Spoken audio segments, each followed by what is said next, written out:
अब हम डिस्कस करने जा रहे हैं टास्क ऑफ टीचिंग, मतलब टीचिंग टास्क को। टीचिंग टास्क के अंतर्गत वो सारी एक्टिविटी शामिल की जाती है जो एक teacher real teaching learning situation में अपनी टीचिंग के दौरान यूज करता है। इसके अंतर्गत क्या क्या शामिल किया जाता है?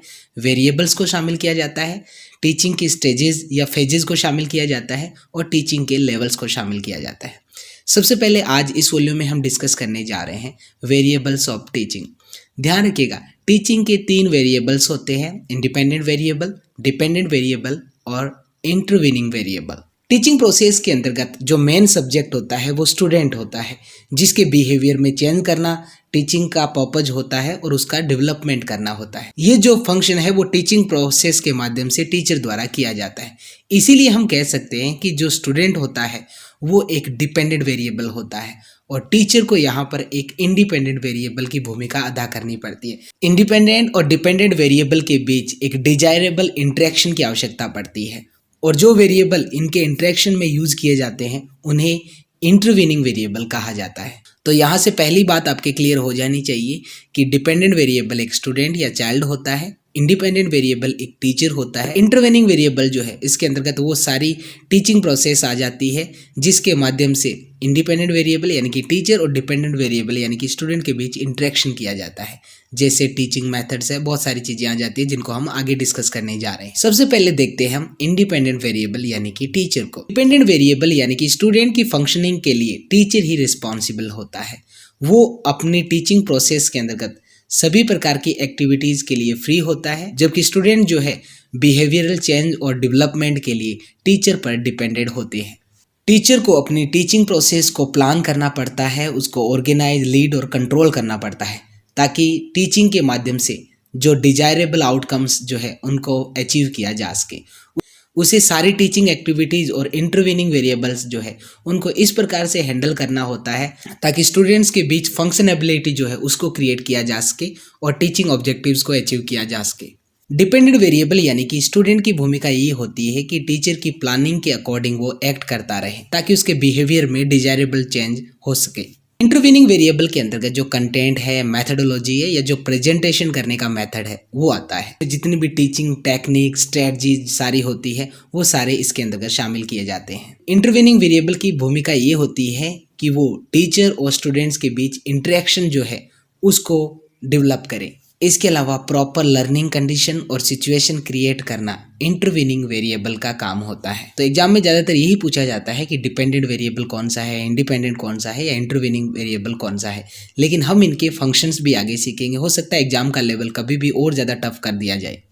तो ध्यान ये रखना है कि टीचिंग वेरिएबल्स का जो फंक्शंस होता है वो सारा डिपेंडेंट और इंडिपेंडेंट वेरिएबल का होता है। कहने का मतलब इंटरवीनिंग वेरिएबल जो होते हैं उनका कोई फंक्शन नहीं होता है। जो 3 मेन फंक्शंस है टीचिंग वेरिएबल्स के वो डिपेंडेंट और इंडिपेंडेंट वेरिएबल के ही होते हैं।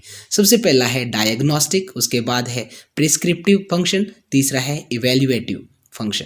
सबसे पहले हम देख लेते हैं डायग्नोस्टिक फंक्शन का मतलब क्या होता है। डायग्नोस्टिक फंक्शन का मतलब ये होता है कि कोई भी स्ट्रेंथ है और कोई भी वीकनेस है उसको आइडेंटिफाई करना, ये होता है डायग्नोस्टिक फंक्शन। और ये फंक्शन टीचर के द्वारा भी किया जाता है और स्टूडेंट के द्वारा भी किया जाता है। तो ध्यान रखिएगा ये फंक्शन जो है उसमें दोनों ही एक्टिव होंगे, डिपेंडेंट वेरिएबल भी और इंडिपेंडेंट वेरिएबल भी। सबसे पहले हम देखते हैं कि टीचर जो है वो इनमें कौन कौन से फंक्शंस करता है। इंडिपेंडेंट वेरिएबल यानी कि टीचर का पहला काम यही होता है कि डायग्नोस्टिक टेस्ट के माध्यम से जो स्टूडेंट्स का इनिशियल पोटेंशियल है, मतलब उनके अंतर्गत क्या एबिलिटी है, क्या उनकी वीकनेस है, इसके अंतर्गत वो उनकी जो स्किल्स है कॉग्निटिव, कॉग्निटिव और अफेक्टिव, उन सारों को टेस्ट करता है। इसके साथ ही जो टीचर है वो अपने पोटेंशियल और कैपेबिलिटीज को भी डायग्नोस करता है ताकि खुद के बिहेवियर में भी डिजायरेबल इंप्रूवमेंट किया जाए और जो उसका मिशन है, जो ऑब्जेक्टिव है टीचिंग का, उसमें वो सक्सेसफुल हो सके। तो हम कह सकते हैं कि स्टूडेंट का रोल एक डिपेंडेंट वेरिएबल के रूप में अंडर एस्टिमेट नहीं किया जा सकता। उसे भी बहुत सारे डायग्नोस्टिक फंक्शंस करने होते हैं जिनमें इंपॉर्टेंट है कि सबसे पहले वो अपनी स्ट्रेंथ क्या है, उसकी वीकनेस क्या है, उसका डायग्नोसिस करेगा। एंट्री बिहेवियर का मतलब ये है कि टीचिंग से पहले उसका बिहेवियर कैसा है।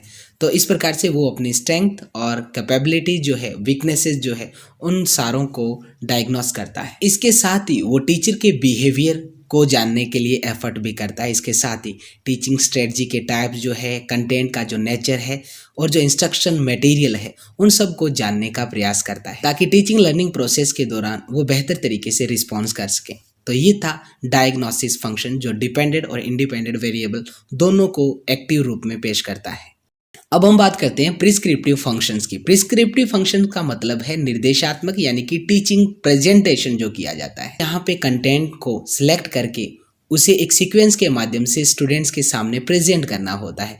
तो ऐसे में इसमें ज़रूरत होती है कि एक टीचर जो है वो ज़्यादा एक्टिव रहे, क्योंकि ये जो फंक्शन है वो स्टूडेंट्स के लिए किया जाता है। तो डायग्नोसिस के बाद अब टीचर डिसाइड करता है कि उसे किस प्रकार की अपनी स्ट्रेटजी तैयार करनी है ताकि जो स्टिपुलेटेड जो ऑब्जेक्टिव जो है, एक्सपेक्टेड जो ऑब्जेक्टिव जो है, उनको अचीव किया जा सके। टीचिंग ऑब्जेक्टिव्स को अचीव करने के लिए एक एप्रोप्रिएट इंटरेक्शन की आवश्यकता होती है टीचर और स्टूडेंट के बीच में। इसीलिए जरूरी हो जाता है कि इंटरवीनिंग वेरिएबल का बेहतर तरीके से मैनेजमेंट किया जाए। प्रिस्क्रिप्टिव फंक्शन के अंतर्गत सबसे पहले उसे कंटेंट को सिलेक्ट करना होता है और फिर उसे प्रॉपर सीक्वेंस में ऑर्गेनाइज करना होता है। इसके साथ ही टीचिंग की टेक्निक, स्ट्रेटजी जो है, फीडबैक डिवाइसेज जो है, वो उसे तय करनी होती है ताकि इंडिविजुअल डिफरेंसेस के आधार पर टीचिंग प्रोसेस को आगे प्रोसीड किया जा सके। इसके साथ ही पर्पजफुल इंटरेक्शन के लिए एक टीचर कोशिश करता है कि उसे स्टूडेंट से भी कोऑपरेशन मिले। तो यहाँ पे हमने देखा कि प्रिस्क्रिप्टिव फंक्शंस के परफॉर्मेंस में एक टीचर को स्टूडेंट से ज़्यादा एक्टिव होने की आवश्यकता होती है, क्योंकि स्टूडेंट्स के लिए ही ये सारी स्ट्रेटजी तैयार की जाती है ताकि उसके बिहेवियर में डिजायरेबल चेंजेस किए जा सकें।